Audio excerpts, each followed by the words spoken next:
Endurance Junkie Podcast, episode 107.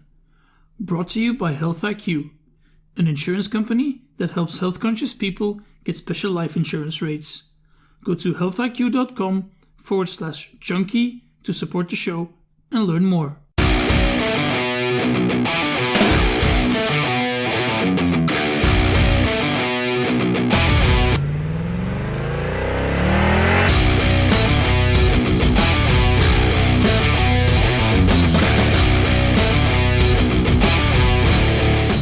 Hey junkies, how are you doing? My name is Peter, and thanks for joining me on a new episode of the Endurance Junkie Podcast, the show where I will be interviewing some of the fastest, smartest, and most inspiring people active in the endurance world today. Now before we get going, I would quickly like to thank Health IQ for supporting. Now many people in the endurance community have had trouble with how much they pay for their life insurance. And despite their own health-conscious lifestyle, they might get penalized for family history, BMI and stuff like that. Well, Health IQ has decided to change all that, and they use science and data to secure lower rates on life insurance. A bit like saving money on your car insurance for being a good driver, Health IQ saves your money on your life insurance for living a healthy lifestyle. To see if you qualify and get a free quote today, go to healthiq.com/junkie and maybe save over $1,000 on your yearly premium. Tom Evans burst onto the ultrarunning scene last year, coming out of nowhere to finish third at the iconic Marathon des Sables, and finished the 2017 season ranked third in the Ultra Trail World Tour. I caught up with Tom after his return home from the Coastal Challenge in Costa Rica, which he won in a devastating fashion by claiming victory in all stages and setting a new course record. So hi Tom, thanks for coming on the show. Now, for those of us who don't know you, can you maybe start off by telling us a bit about yourself and your sporting background growing up and how you got into ultra running? Of course, thanks very much, Peter. Really happy to be on the Endurance Junkie podcast.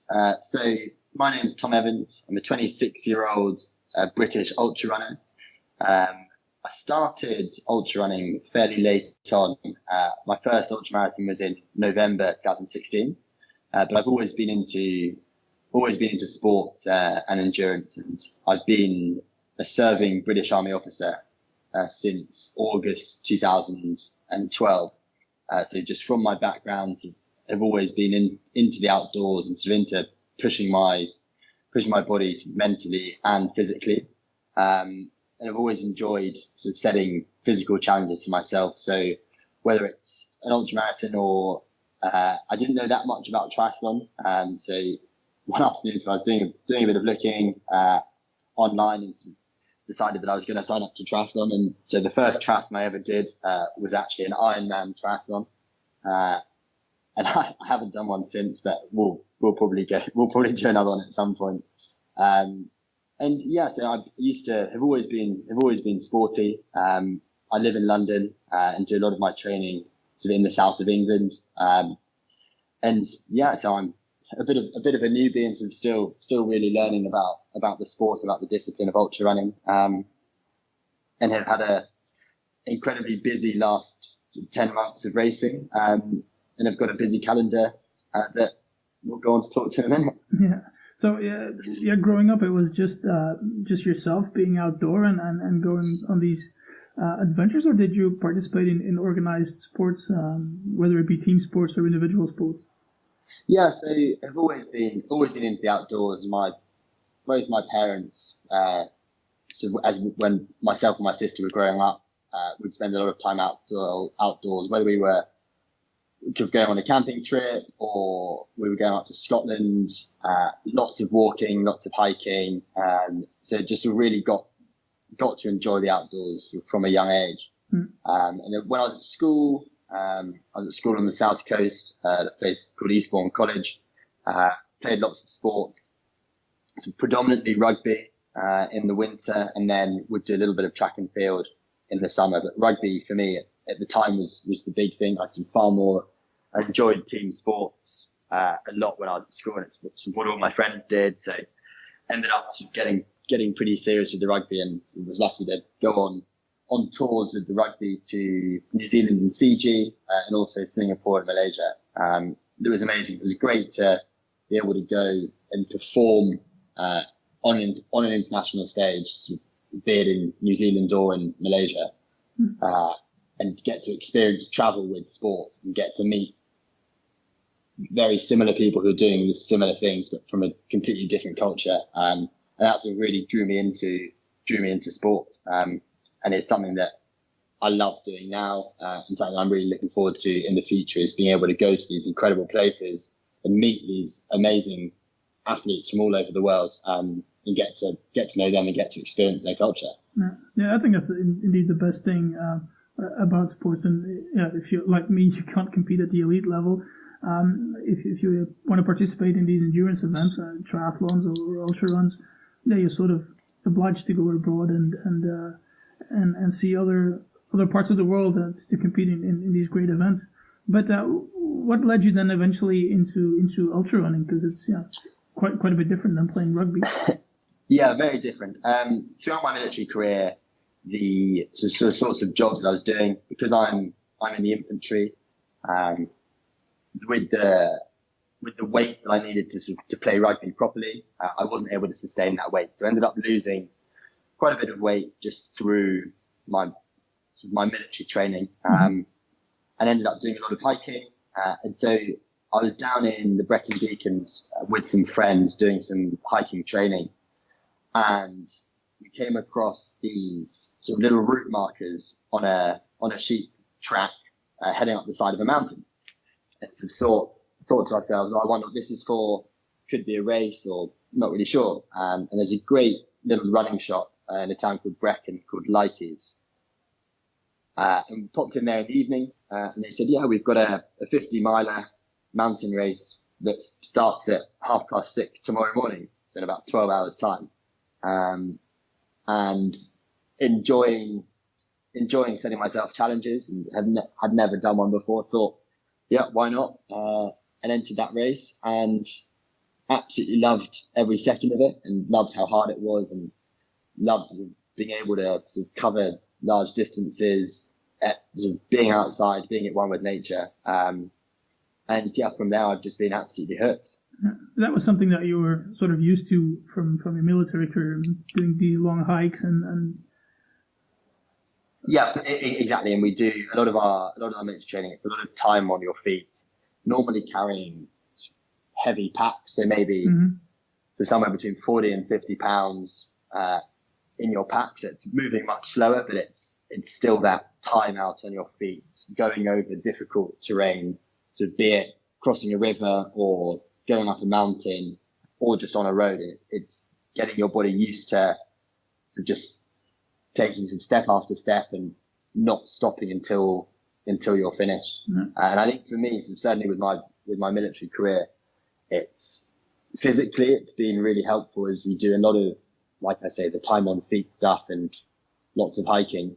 But for me, it's the mental approach that's really helped me. So being incredibly disciplined from my military training, it teaches you not to give up, only to finish when you are actually finished. It's to do your best. And I find certainly in the multi-stage races, it's once you've finished your stage, then it's now time to look after yourself and to start that administration process in order to recover as well as you possibly can. But then also, so you're then feeling fresh and your kit's all prepared for the next day. And that's something that I use in multi-stage races, but also just in my daily training and my weekly training, just to make sure that I'm able to train at a high level throughout the week. Yeah, okay. So that first race, that was November 2016, is that correct? Yeah, that's correct. Okay, so, and then 6 months later, you had the start of the Marathon des Sables. Yes. Yeah. I think there's a couple of steps again that you sort of skipped. Where did that idea come from to race that one? And yeah, I mean, you came out incredibly well. You finished third overall. Was that something that you expected?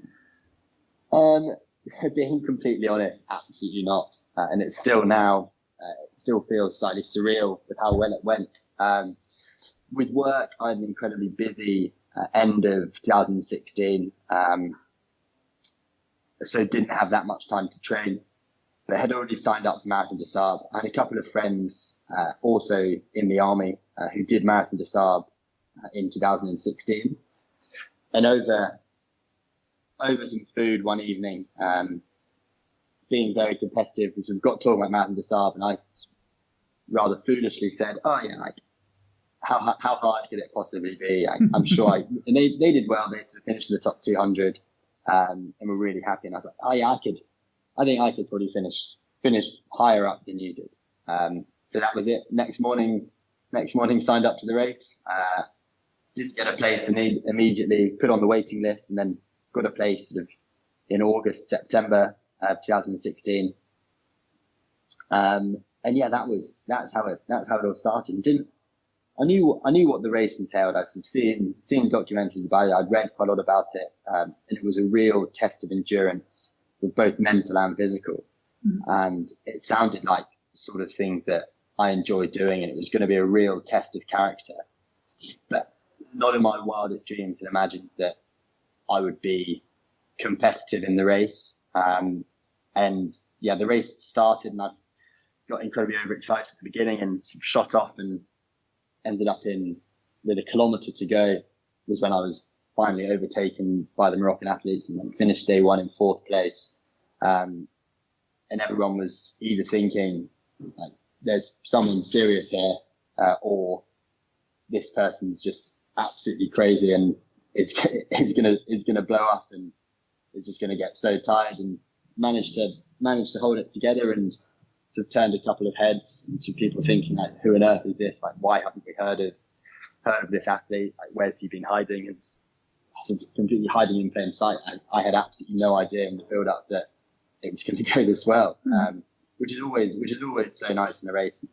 Everyone was incredibly supportive, so be it other British competitors or even the Moroccans, and sort of getting to know them, getting to chat to them during the day, and also being able to see them running in the sand in the Sahara Desert in their home place was just incredible. And they're such superb athletes. It was a real privilege and pleasure getting to run alongside them for 6 days. I can imagine. Did you do anything specific in preparation for Marathon des Sables? Because coming from the UK, running in the desert and in the heat, not really natural for you guys. Yeah, it's definitely not natural, and there are certain things you can do, and something that I'm certainly taking forward into my future races is getting as specific as possible with the training.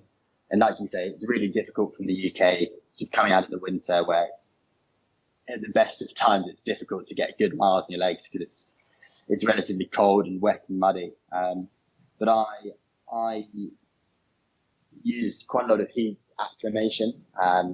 So I did a 2-week heat acclimation program that was a mixture of using a heat chamber, and I used that at Kingston University. That was really good and really taught me a lot about my body and what was going to happen when I started sweating more, and how I could look after myself, keeping my core body temperature as low as possible. But then also any heat acclimation can be done anyway. All it's designed to do is to get your body hotter, so you can sweat more. So whether it's going to something like hot yoga, or it's going into a sauna, or even just wearing an extra layer of clothes on your commute to work, all these little things do add up and really help. Also for Marathon des Sables, because it's a self-supported race, you carry all of your food. So you've got 6 days worth of food when you start on day one, and you just slowly get through that. And so your pack does get lighter. I'd already done quite a lot of running with a pack, so that wasn't too difficult. But being able to practice eating the food was one huge thing. Is the diet I was on in Marathon des Sables was predominantly freeze-dried food, and I had a freeze-dried chicken tikka for 6 days in a row. And I can safely say I haven't had a curry since. My body doesn't want another one.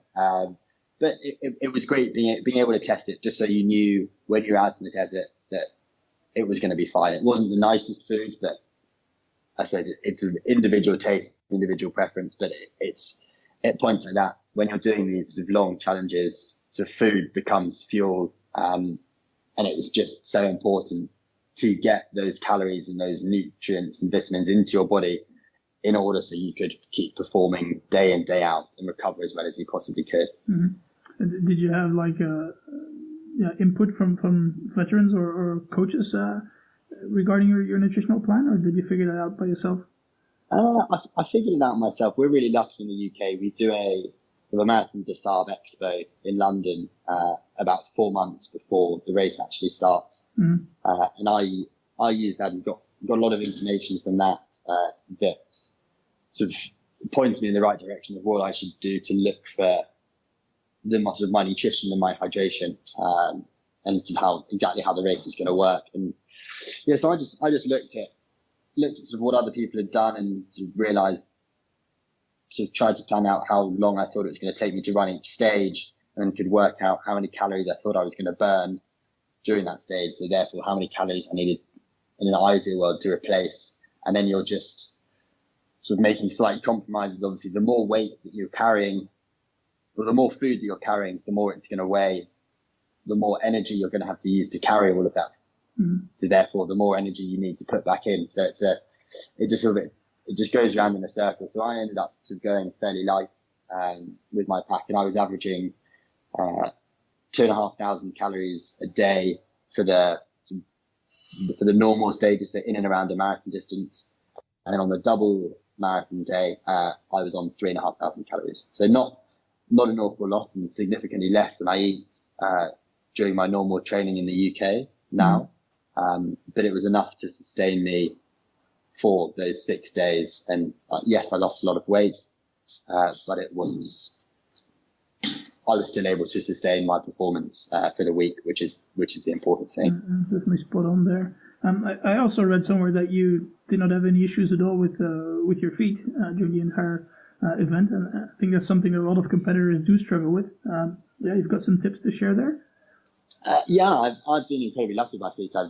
I couldn't tell you the last time I had a blister. I'm not really sure. I think for me, it's quite lucky sort of being with my military background, sort of being given a pair of army issued boots that they've got significantly better over the years, but they're not the comfiest of shoes. I think your feet get pretty hard pretty quickly, as you've got no real choice. But sort of my prevention strategy, I don't take my feet at all. I just put a little bit of talcum powder, a little bit of baby powder on my feet, and then I wear a good sock, sort of a tight fitting sock that when it gets wet doesn't lose its shape. So I wear compressed sport socks as they're nice and tight on my feet. They're really breathable. They provide a bit of support, but also when they do get wet or sweaty, then the sock still keeps its shape. So in theory, you don't get any rubbing in those places. That's good. How long did it take you to recover fully from that Marathon des Sables? Did you do any specific things there to help you speed up your recovery? So for the recovery, because it was my first race, sort of first proper long race, I didn't really know too much about the recovery. So I just took a lot of time off training, probably had 2 weeks without running into just eating what I wanted to, which wasn't the most scientific approach. It's different to how I recover now. But physically, I felt okay maybe a week, 10 days later, but it was just emotionally, I was pretty drained and pretty tired because I hadn't expected to do so well. And then you end up doing well, and lots of people then want to talk to you, which you hadn't really expected. And you're doing lots of interviews, and you end up using a lot of energy when you have a really good race. And yeah, so I found that I was sort of tired and was sleeping sort of 12 hours a night for at least a couple of weeks, which is great.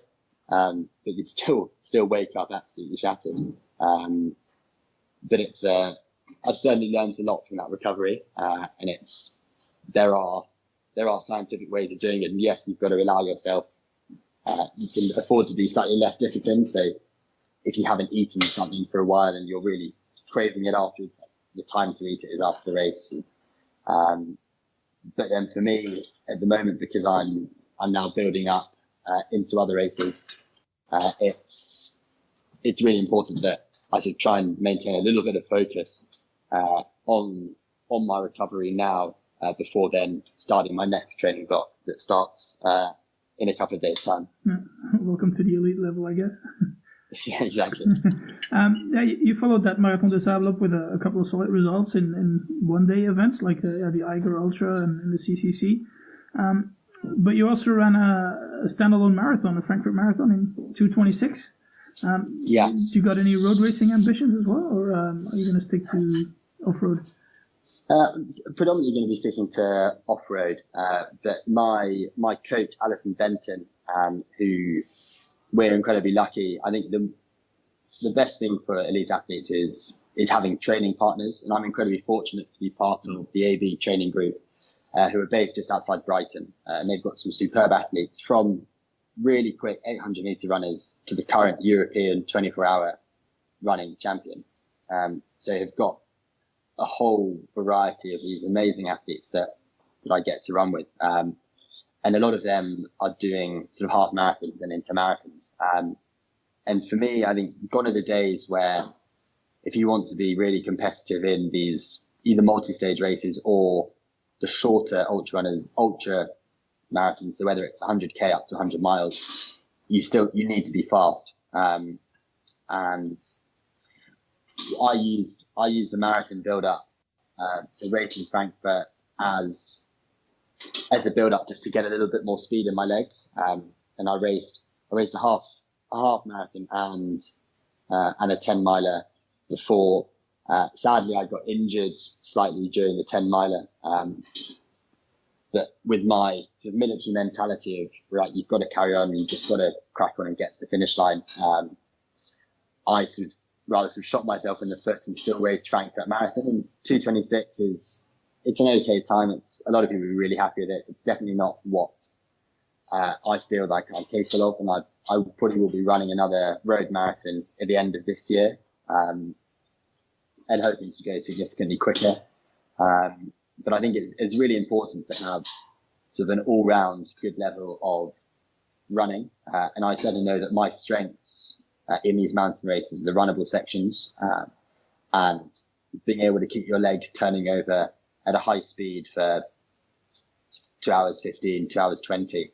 Mm-hmm. If you're able to do that sort of over a marathon distance, then it's going to pay huge dividends when you then move on to the longer and more challenging races like the Eiger or the CCC. Yeah.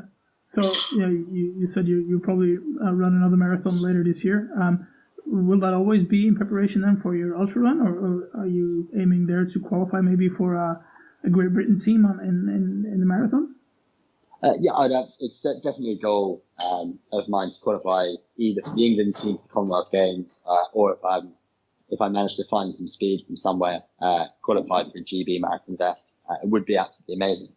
Mm-hmm. But at the moment, it's predominantly just doing the marathons to be as quick as I can with the ultra marathons. But having said that, I've also been using the British cross country season to prepare for a little bit of speed. And in the build up to my last race, I'd raced a lot of the sort of county cross country, but also the UK cross country season to get that speed in my legs and to really push my body and almost get comfortable with being uncomfortable. Cross country racing over 10 mile distance is just, I find it so much harder than the training for that is so much more difficult than training for an ultra marathon, I think. And that speed work is what really makes or breaks athletes. Going out for long runs is great and definitely plays its part, but it's, for me, going out for 4 hours at a nice steady pace sort of with my dog or with some friends is nice and easy.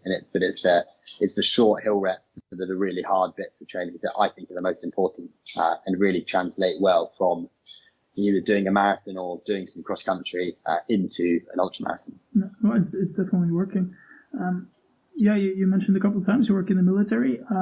Now here in Belgium, there are a number of endurance athletes, and I guess they're mainly triathletes, but they're part of the military and they have these just minor obligations, and basically they can train almost full time for their sport. Is that something that you can do as well, or can you train during your work hours, or is it all in your personal time? It's a good question. A lot of it at the moment, the ultra running isn't because it's not an Olympic sport. It's not recognised. At the moment, it's not possible to be able to do it full time. However, having said that, the army and the Welsh Guards, who I'm a serving officer with, have been absolutely incredible in allowing me time to train and time to race. But obviously, I'm a soldier first, and my work commitments have got to come first. But at the moment now that I'm preparing for the Trail Running World Championships for Team GB, the workload has really reduced. I'm able to do a lot of training during work time. So it just allows me to recover properly during the evenings and the early mornings when I would have normally been training, so I could fit training in and around work.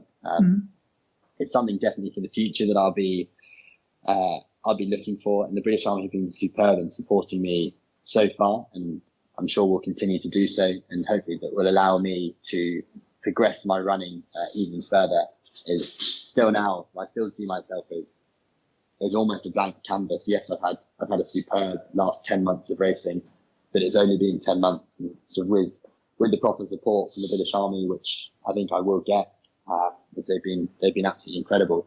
And I think the British Army, for whatever sport you do, be it an endurance sport or a team sport, the British Army is certainly in the UK is the place to be. Is that opportunity is definitely there. And with that support, you can just improve and continue to progress and to develop sort of my skills as a trail runner, which will then hopefully lead to sort of bigger and better things, and I can continue to develop and improve my performance. Yeah, well, it definitely helps if you keep showing up to these events and winning them. Coastal Challenge just recently in Costa Rica. Congrats with the win there. Beating guys like Hayden Hawks and Michael Wardian. What were your expectations going into that race? The Coastal Challenge is, so those who don't know, it's a 230 kilometer, 6-day multi-stage race across Costa Rica. It makes it harder with somewhere between 30 and 35 degrees heat, with anything from 65 to 85% humidity. Running on a combination of beaches, dirt roads, and then single track jungle trails up and down mountains, some incredibly technical areas. I went out to CCC in what I thought was some pretty good shape after racing the cross country season in the UK, but it's certainly it wasn't an A race. I wasn't looking to peak in this race. And just as the race went on, I felt really strong, and getting to run with these incredible athletes such as Hayden and Mike was a huge privilege. I'd raced Hayden before at CCC in 2017, and he had a superb race, and he's an absolutely incredible athlete. And just getting to run with him for the last week has been amazing. And I managed to put just under 4.5 minutes of a lead onto him on day one, and then I then ended up learning a lot and tried to race smart, almost like a cyclist would do. You've got that lead, so all you've got to do is track. So try to run with my head as well as my legs. And there were points where it got really tough, and Hayden would kick, and then I would kick, and it was an amazing week. And I learned so much about multi-stage racing, but then also sort of being able to recover in between, and hopefully, so we've certainly both use this trying to use it as a springboard to sort of really throw us into the remainder of this season, as we both got big plans and big goals for this season. But it was an absolutely beautiful race, and because it's a slightly smaller race with only 125 athletes racing, you get to speak to a lot more people, and you feel like just a huge family by the end of the week, and you get to know more people. There are communal areas, and the food's absolutely amazing. Some of the views and the sights that you see were just incredible. And I've seen lots of photos of the race in places in South America, but just being there and sort of being able to run through these sort of small villages and meet some of the locals, and you're on these incredible technical, really steep downhill jungle trails. It's stuff that I've never done before. And yeah, some serious highlights from whether it's running on these. We did an 8K stretch on this sort of beautiful white sand beach, which was amazing. And then from there, you can then you then turn inland and you end up running a couple of kilometers sort of up a riverbed, and there's water sort of knee height the whole way, and sort of you're almost sort of bouldering, jumping from rock to rock, trying not to slip over. It's such a varied race.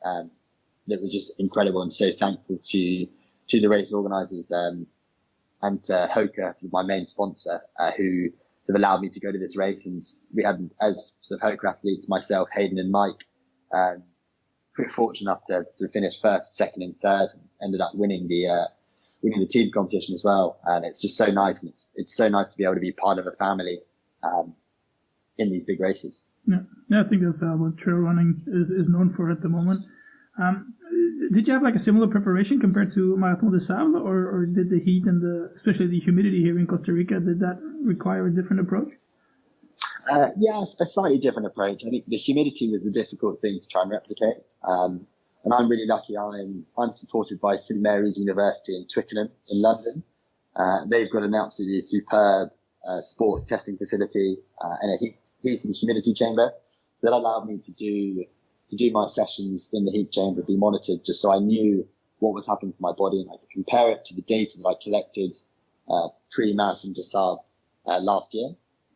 So that was really useful to do, but also supplemented that heat acclimation with hot yoga and spending time in a sauna or doing a spinning class just with an extra jumper on. So I had that data about my sweat loss, and also lucky enough to work with an electrolyte company called Precision Hydration. So I know what my sodium content is in my sweat, so I know exactly what I need to replace. And I've been working closely alongside them, so it really gives me the edge when it comes to competing in hot and humid environments. But then thirdly, it's because the terrain is so varied, and a lot of people do suffer with blisters, you've really, really got to look after your feet. So I've been going to into a shop in London called ProFeet, who provide custom insoles. And it's absolutely superb. In order to race well, you've got to look after your feet. If your feet are happy, you're happy. And you spend so much time on your feet, you've really got to look after them. With the help and support from ProFeet, it's allowed me to sort of understand and look after my feet as well as I can. That then allows me to race as hard as I possibly can, day in, day out. Yeah, that's good advice. So yeah, what else is on the plan for 2018? So I'm now preparing for the Trail Running World Championships. That's a 50-mile race with just under 5,000 meters elevation, which is in Spain on the 12th of May. That's my first opportunity racing for Great Britain, which is absolutely amazing. It's a huge honour and a huge privilege to be able to race alongside some of the best athletes in the world wearing a GB vest, which is a huge dream of mine. So everything is now sort of really focusing on that. After that, I'm going to spend the summer in the US, hoping to crew and to pace at Western States for some of the Hoka athletes. That would give me a good idea of the course, with hopes and ambitions to do Western States in 2019. Before then, coming back to Europe and racing the CCC again, when I've still got a little bit of speed in my legs. And that will then hopefully springboard me into 2019, where I'm going to race Tarawera 100k, and then I'm going back to Marathon des Sables in April 2019, with big ambitions. Big ambitions, the win. We'll see. I think for me, the Marathon des Sables is, in order to win it, it's got to be more than a race. You've got to really buy into the Moroccan culture. Is to the Moroccans, the Marathon des Sables, it's so much more than a race, and you've really got to buy in, and you've got to respect the race for what it is. Mm-hmm. So I'm going to have an incredibly specific build up to Marathon des Sables 2019, and really sort of what I focus on. I focus on the process, not the outcome. If my training goes really well, and if I just really focus on doing the basics well and doing the small things, then the results tend to look after themselves. And if you win, amazing. But if someone has a better day than you, then it's just a privilege to be able to run alongside them. And that's the thing. That's the great thing with elite sport. And you see these guys and girls coming through. Some days you have great days, and some other days you won't be so lucky. So it's just trying to tackle tackle the basics well. Focusing on the process, not the outcome, and the result will look after itself. Yeah. Do you feel there's some areas of your running that you can still improve on? Oh yeah, 100%.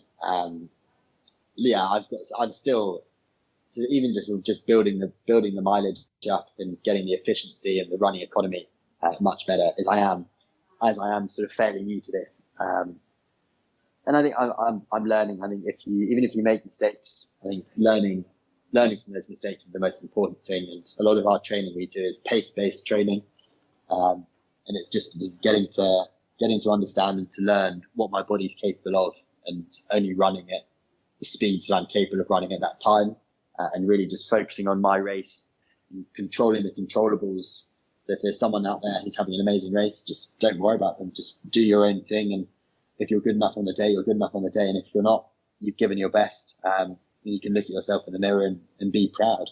But yeah, I think for me, there's so much more improvement to be done, which I'm really looking forward to buckling down with some serious training in the build up to the World Championships and beyond. All right, well, good luck with that, and I'll definitely keep an eye out for that. Thanks for your time, Thomas. It's been very interesting, very, very fun. How can people get in touch with you if they want to? So the best way to get in touch with me is through social media. And I'm on Facebook, Twitter, and Instagram as Tom Evans Ultra. And if you just send me a message on any of those, I'll get back to you. Yeah, cool. I'll put those links up on my show notes page. Feel free to give some love to your sponsors. You've already mentioned a couple, but go ahead. Yeah, so my main three sponsors at the moment are Hoka, Precision Hydration, and Profeet.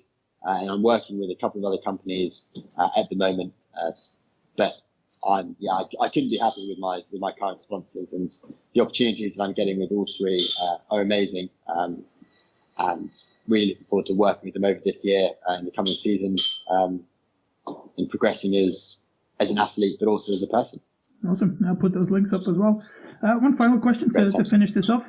If you could sit on a bench somewhere there in London and chat for an hour with anyone from the past or the present, who would it be?